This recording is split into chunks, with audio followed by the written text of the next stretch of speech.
Mesdames et Messieurs les chefs d'État et de gouvernement, Mesdames et Messieurs les ministres, Mesdames et Messieurs les ambassadeurs, je m'exprime ici au nom d'un pays qui n'oubliera jamais ce dont les nations sont capables quand elles sont unies. La liberté, et la France vient de rendre hommage cette année aux peuples d'Amérique, d'Europe, d'Afrique, d'Asie et d'Océanie qui lui ont permis de se libérer de l'emprise nazie voilà 8 décennies. Le progrès et la paix. Libérée, la France a fondé avec ses peuples une communauté d'États libres et souverains, capables de s'engager les uns envers les autres et de s'entendre sur l'essentiel. Et l'espoir, comme celui que nous avons encore vu ces derniers temps lors de Jeux olympiques et paralympiques, accueillis cet été par la France dans la beauté, l'enthousiasme et la concorde des peuples. Pourtant, malgré cette liesse, la trêve olympique unanimement voulue ici même est restée lettre morte. Pourtant, le danger d'une parole sans effet et d'une diplomatie impuissante sont là chaque jour devant nous. Pourtant, notre organisation affronte la plus grande convergence de crise qu'elle ait sans doute connue après ces 8 décennies d'existence. Et le sentiment d'une perte de contrôle grandit face aux guerres, au changement climatique, à l'accroissement des inégalités, des injustices. Et chaque jour, l'humanité semble se fragmenter davantage, alors que les circonstances exigeraient de trouver des réponses communes, fortes, efficaces. Pour redonner à ces 2 mots, Nations Unies, leur puissance d'espérance, nous devons nous retrouver comme jadis sur un socle essentiel. Et c'est de cela dont je voudrais dire quelques mots. D'abord et avant tout, il faut restaurer les termes de la confiance et du respect entre les peuples. Et je les vois s'estomper dans les débats qui sont les nôtres. Pour ce faire, nous devons en effet montrer une égale attention à ceux qui souffrent. Je l'évoquais ici même il y a 2 ans, en conjurant la possibilité d'un double standard. Une vie égale une vie. La protection des civils est une norme impérative et doit rester notre boussole, alors même que nous célébrons cette année le 75e anniversaire des Conventions de Genève. Et ne laissons pas s'installer l'idée, un seul instant, que les morts de l'Ukraine sont ceux du Nord, que les morts de Gaza sont ceux du Sud, et que les morts des conflits au Soudan, dans la région des Grands Lacs ou en Birmanie seraient ceux des consciences qui, trop seules, s'en indigneraient. Reprendre le contrôle et restaurer cette confiance implique donc de partout chercher la paix, de n'accepter aucune différence à chaque fois que la dignité de la vie humaine est en jeu. De n'accepter aucune différence à chaque fois que l'intégrité territoriale, la souveraineté des États est en jeu. Ces conflits aujourd'hui interrogent notre capacité même à faire respecter notre charte des Nations Unies.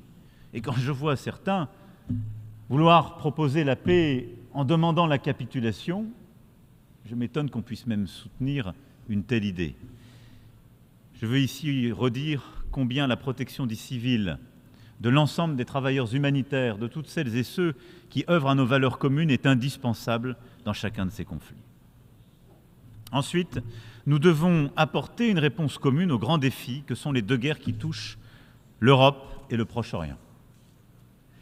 La Russie, en effet, mène en Ukraine une guerre de conquête territoriale au mépris des principes les plus fondamentaux de la vie internationale. Elle est coupable de graves manquements au droit, à l'éthique, à l'honneur même. Rien dans ce qu'elle fait ne correspond à l'intérêt commun des nations, ni aux responsabilités particulières qu'elle assume dans cette organisation. Le sort de l'Ukraine engage la paix et la sécurité en Europe et dans le monde. Car qui pourra encore se croire protégé de ses voisins les plus forts, les plus violents, les plus avides, si nous laissions la Russie l'emporter comme si de rien n'était? Personne. C'est donc bien notre intérêt commun, l'intérêt commun des nations, que l'Ukraine soit restaurée au plus vite dans ses droits légitimes et qu'une paix juste et durable soit bâtie. La France continuera de faire tout ce qui est en son pouvoir pour que l'Ukraine tienne bon, se mettre hors de danger et obtienne justice. Elle continuera de lui fournir des équipements indispensables à sa défense et avec ses alliés et partenaires les plus proches, la France soutiendra la remarquable résistance du peuple ukrainien et s'engagera pour qu'il obtienne une sécurité durable. Cherchons la paix. La France saura joindre ses forces à celles de tous les partenaires sincères pour construire une paix solide pour l'Ukraine et pour l'Europe. Je sais que pour beaucoup d'entre vous, l'essentiel est toutefois ailleurs, dans la trop longue liste des guerres oubliées, des victoires injustes, des résolutions mal négociées ou parfois jamais mises en œuvre. Je n'en oublie aucune, même si je ne peux ici les évoquer toutes. Le président Tshisekedi me précédait à cette tribune il y a quelques instants, et la situation des Grands Lacs, j'y reviendrai avec lui, et le président Kagame dans quelques jours, nous préoccupe. Et en Arménie, Monsieur le Premier ministre, aux côtés de laquelle la France se tient fermement face aux pressions de l'Azerbaïdjan et aux tensions territoriales, la communauté internationale doit être là pour que les négociations de paix aboutissent et que les frontières internationalement reconnues soient préservées. Mais je sais que pour beaucoup d'entre vous, l'essentiel, au-delà de ces guerres, est aussi aujourd'hui, et il l'est pour nous également, à Gaza, là où le destin du peuple palestinien est présent et pèse sur chacun de nos débats. Je voudrais, sur ce sujet aussi complexe, redire avec la plus grande clarté la position de la France depuis le premier jour. Nous condamnons avec fermeté l'attaque terroriste terrible et sans précédent décidée et menée par le Hamas contre Israël le 7 octobre. Le terrorisme est inacceptable, quelles qu'en soient les causes, et nous pleurons ici les victimes de l'attaque du Hamas du 7 octobre dernier, parmi lesquelles 48 citoyens français. J'adresse mes pensées de compassion, d'amitié à toutes les familles qui vivent dans la douleur d'avoir perdu des enfants, des parents, des amis le 7 octobre. Nous demandons également à nouveau et solennellement que les otages soient libérés. Parmi eux, plusieurs de nos compatriotes français demeurent. Et je veux ici saluer les efforts des États-Unis d'Amérique, de l'Égypte et du Qatar pour y parvenir. Cela demeure une priorité pour nous tous. Israël, face à cette attaque terroriste, a le droit légitime de protéger les siens et d'enlever au Hamas les moyens de l'attaquer à nouveau. Et aucun d'entre nous n'aurait subi les coups reçus le 7 octobre sans en tirer des conséquences. Pour autant, la guerre qu'Israël mène à Gaza n'a que trop duré. Les dizaines de milliers de victimes civiles palestiniennes n'ont aucune justification, aucune explication. Trop d'innocents sont morts, et nous portons aussi leur deuil. Et ces morts sont eux aussi un scandale pour l'humanité et une source dangereuse de haine, de ressentiment, qui menace et qui menacera la sécurité de tous, dont celle d'Israël demain. Il faut donc que cette guerre cesse et que le cessez-le-feu intervienne au plus vite, en même temps que les otages soient libérés et que l'aide humanitaire arrive massivement à Gaza. Cette position, nous la tenons depuis octobre 2023. Poussant des résolutions avec nombre d'entre vous, tenant la première conférence humanitaire pour Gaza dès novembre 2023 à Paris. C'est aujourd'hui une question de volonté politique au vu de la destruction des capacités militaires du Hamas. Il est impératif qu'une nouvelle phase s'ouvre à Gaza, que les armes se taisent, que les humanitaires reviennent, que les populations civiles enfin soient protégées.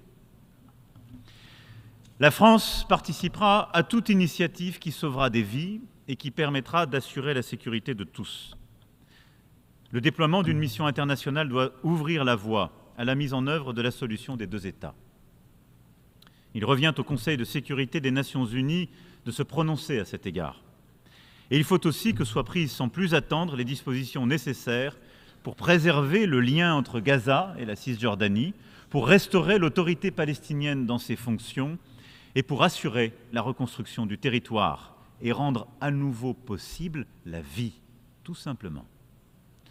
La France s'engagera pour que tout soit fait afin que les Palestiniens disposent enfin d'un État vivant côte à côte avec Israël. Les conditions d'une paix juste et durable sont connues.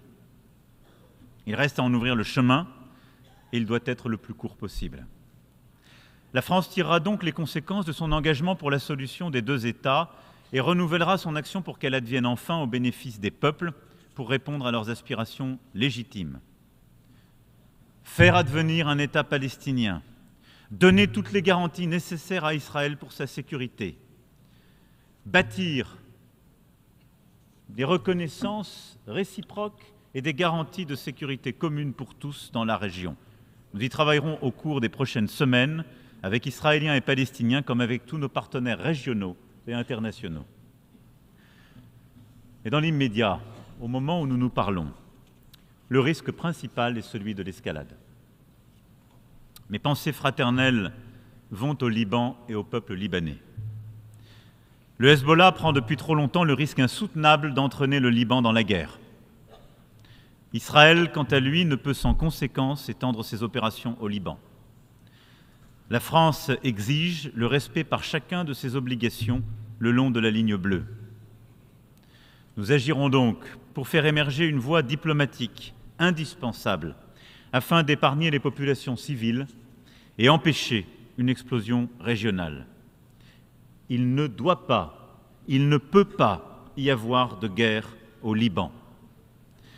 C'est pourquoi nous appelons avec force Israël à cesser l'escalade au Liban et le Hezbollah à cesser les tirs vers Israël. Nous appelons avec force tous ceux qui leur en fournissent les moyens à cesser de le faire.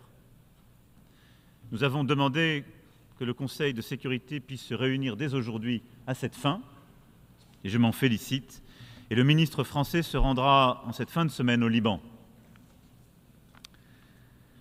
C'est la même unité dont nous devons faire preuve face aux grands défis régionaux et aux défis mondiaux qui sont les nôtres. Car au-delà des conflits que nous connaissons et que je viens d'évoquer, il nous faut ensemble continuer d'assurer le respect de la souveraineté de chacun, de bâtir des solutions régionales et internationales face aux défis. C'est tout le sens de la relation que nous voulons avec l'Afrique. Un nouveau partenariat, et c'est ce que depuis 2 ans, nous œuvrons à faire. La France a beaucoup fait ces dernières années pour le continent africain. Elle a beaucoup fait ces dernières décennies, mais tout particulièrement au Sahel, où les armées françaises ont combattu avec succès le terrorisme, côte à côte avec leurs partenaires régionaux et internationaux. Toutefois, les coups d'État militaires dans la région nous ont conduits à en tirer les conclusions légitimes. Mais l'Europe et l'Afrique ont devant elles un destin commun qui exige un partenariat large. Partenariat de paix et de sécurité qui suppose d'en renouveler les termes, plus de formation, plus d'équipement, plus de respect réciproque. Partenariat également reposant sur l'économie, l'énergie, le sport, la culture, la mémoire. C'est ce qu'avec le Bénin, le Sénégal, le Cameroun, l'Algérie, le Maroc et beaucoup d'autres pays, nous avons patiemment construit ces dernières années et que nous continuerons de mettre en œuvre. C'est la même philosophie qui, depuis 6 ans maintenant, nous conduit à bâtir un partenariat inédit avec l'Indo-Pacifique, où la France a pour ambition de contribuer au respect du droit international, sans lequel il ne saurait y avoir de prospérité. Dans cette région qui a connu un essor exceptionnel au cours des dernières décennies, certains ont la tentation de s'affranchir des règles, voire d'imposer leur volonté par la force.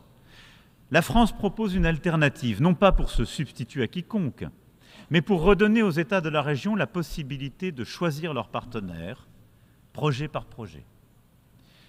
Les territoires français de l'Indo-Pacifique disposent d'une expertise unique dans la lutte contre le changement climatique, la protection de la biodiversité, le développement des énergies propres ou la lutte contre les menaces transnationales.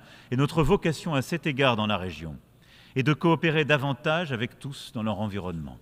Vous l'avez compris, cette logique partenariale, c'est celle qui vise à bâtir de nouveaux équilibres, à refuser la fragmentation du monde ou les grammaires anciennes mais à chercher, dans un respect réciproque, à bâtir les chemins de stabilité et de paix. Au-delà de cela, le défi qui est le nôtre, percuté par, évidemment, les conflits que j'évoquais à l'instant, serait de perdre le fil de notre agenda multilatéral, de perdre l'efficacité à laquelle nous sommes attachés. Et après avoir vécu la pandémie qui nous avait rappelé avec tant de force l'importance de certains de ces défis communs, d'oublier qu'il nous faut poursuivre ce fil. Je crois profondément que le multilatéralisme efficace n'a jamais été aussi nécessaire qu'aujourd'hui et doit conduire à des résultats en matière de développement et de lutte contre les inégalités, d'éducation, de santé, de climat et de biodiversité et de technologie. Sur chacun de ces piliers, nous avons besoin d'unité. Et nous avons besoin, là aussi, de tout faire pour éviter la fracture entre le Nord et le Sud. C'est exactement la philosophie que nous avons développée dans le pacte de Paris pour les peuples et la planète que plus de 60 États ont désormais rejoint. D'abord, s'assurer que jamais nous ne poussons un État à choisir entre ses objectifs. Pourquoi des États du Nord iraient donner la leçon à des États du Sud en leur expliquant qu'ils devraient respecter le climat et donc renoncer à des opportunités économiques? Ils devraient faire ce que certains d'entre eux au Nord n'ont pas fait il y a 20, 30 ou 40 ans. C'est irrecevable et inaudible. Il nous faut donc bâtir un agenda qui permette tout en même temps d'avancer dans la lutte contre les inégalités et le développement économique, pour l'éducation, le climat et la biodiversité et la santé mondiale. Ensuite, les solutions doivent se faire et être basées par des propositions des États eux-mêmes. C'est ce que nous avons, par exemple, commencé à bâtir avec nos partenariats pour les transitions énergétiques justes. Ne pas avoir une seule solution pour tous ou des leçons données depuis nos capitales où, en quelque sorte, on vient inspecter des pays en leur demandant de tous suivre la même recette. Il y a un chemin singulier pour chaque pays. C'est la clé de la souveraineté. Et ensuite, il faut un choc financier, public et un effet de levier privé supplémentaire. C'est ce qui nous a ainsi permis, il y a 3 ans, de soutenir, d'œuvrer à l'augmentation des droits de tirage spéciaux du FMI et d'obtenir la réallocation effective de près de 100 milliards de droits de tirage spéciaux au profit des pays qui en ont le plus besoin, tout particulièrement en Afrique. Révolution silencieuse, mais indispensable. C'est pourquoi aussi, fort de ce pacte, et nous étions avec plusieurs des membres à l'instant, sous l'autorité efficace du président Macky Sall et avec le concours des Nations Unies, de l'OCDE et des organisations concernées, nous voulons poursuivre ce cycle de réformes et mener une réforme profonde des banques multilatérales, de nos institutions financières. Nous avons lancé cet objectif de finance en commun, réunissant les banques de développement de toute la planète, y compris de ceux dont les agendas ne sont pas alignés. Il nous faut œuvrer sur cet agenda de finance en commun pour pouvoir tenir les objectifs que j'évoquais. Et il nous faut ensemble, je l'espère dès les mois qui viennent, réformer en profondeur la Banque mondiale et le Fonds monétaire international, d'abord pour en renouveler les membres, ces institutions ayant été conçues à une époque où tant d'entre vous ici n'étiez pas indépendants. Il faut en renouveler la structure du capital pour lui donner plus de force. La Banque mondiale et le Fonds monétaire international ont été conçus, pensés, calibrés à une époque où les défis n'étaient pas les mêmes, où l'économie mondiale n'avait pas cette taille, où la démographie n'avait rien à voir. Il nous faut lever les tabous absurdes, des blocages posés parfois par les plus grands qui empêchent les autres de remettre de l'argent de peur d'être dilués. Il nous faut donner les capacités d'agir à ces institutions pour financer les projets dont les pays du Sud ont besoin. Et cette réforme est impérieuse pour notre crédibilité collective. Et je le dis aux États les plus riches et à ceux qui, aux côtés de la France, sont autour de la table, décidez de ne pas le faire. Et vous verrez dans les années qui viennent émerger un ordre alternatif. Et il viendra d'autres qui n'ont pas votre agenda. Décidez de ne pas le faire. Et vous serez voués aux gémonies, accusés de cynisme, et peut-être pas à tort. Cette réforme du multilatéralisme financier est indispensable pour relever ces défis. Il nous faut aussi poursuivre notre agenda en matière de climat, de biodiversité. Les COP à venir sont des rendez-vous importants et la France y jouera tout son rôle, en particulier en organisant avec le Costa Rica pour les Nations Unies. C'est une réunion importante pour les océans. Nice, en effet, en juin 2025, accueillera la conférence des Nations Unies sur l'océan. Et nous poursuivrons, ce faisant, notre travail. Et j'espère que nombre d'entre vous pourront ratifier à cet égard les acquis des derniers mois, en particulier le traité sur la protection de la haute mer, indispensable. Et nous continuons à avancer aussi sur la question de l'eau, si indispensable, avec le nouveau sommet One Planet sur l'eau, aux côtés du Kazakhstan et de l'Arabie Saoudite. Je ne grainerai pas ici tous les sujets nécessaires, indispensables, mais je veux aussi rappeler combien l'intelligence artificielle suppose que dans notre enceinte, tous les États ici présents se coordonnent. Nous avons besoin de favoriser l'innovation. Nous avons besoin de nous assurer que l'innovation de l'intelligence artificielle sera accessible à tous les pays et les peuples de la planète et qu'elle ne vienne pas nourrir de nouvelles fractures et de nouvelles inégalités. Mais nous avons besoin que tout ceci se développe dans un cadre éthique, démocratique, pensé par les peuples de la planète et concerté. Et nous ne pouvons pas laisser quelques-uns, a fortiori des acteurs privés qui sont aujourd'hui à la pointe de ces innovations, penser pour nous et pour nos peuples l'avenir de celles-ci. C'est pourquoi la France organisera en février 2025 le prochain sommet d'action pour l'intelligence artificielle, mais vous l'avez compris, l'objectif est de construire ce cadre commun et je me félicite des travaux qui ont été conduits et coordonnés par le secrétaire général et du pacte numérique mondial bâti avec les meilleurs experts qui portent totalement cette philosophie dans laquelle nous nous inscrivons. Pour finir mon propos, mesdames et messieurs, et ayant conscience que j'ai oublié là tant de situations difficiles, du Venezuela au cœur de l'Afrique, en passant par tant de tensions océaniennes, je voudrais conclure en parlant de nos institutions. J'entends beaucoup de voix s'élever pour dire qu'au fond, les Nations Unies seraient à mettre à la poubelle. Ça ne sert plus à rien, vous voyez bien, on n'arrive pas à régler les conflits. Ayons en la matière une impatience constructive. Ayons de l'impatience, je l'ai avec vous, on ne peut pas se satisfaire de ne pas savoir régler les choses. Mais soyons clairs, les responsables sont là. Tant que nous aurons un Conseil de sécurité qui est bloqué, je dirais de manière réciproque selon les intérêts par les uns et les autres, on aura du mal à avancer. Est-ce qu'il y a un meilleur système? Je ne le crois pas. Et donc rendons simplement ces Nations Unies plus efficaces, d'abord en les rendant peut-être plus représentatifs. C'est pourquoi la France, et je le redis ici, est favorable à ce que le Conseil de sécurité soit élargi. L'Allemagne, le Japon, l'Inde, le Brésil devraient en être des membres permanents, de même que 2 pays que l'Afrique désignerait pour la représenter. De nouveaux membres élus devraient aussi être admis en son sein. Mais la réforme de la composition du Conseil de sécurité ne suffirait pas à elle seule à lui rendre son efficacité.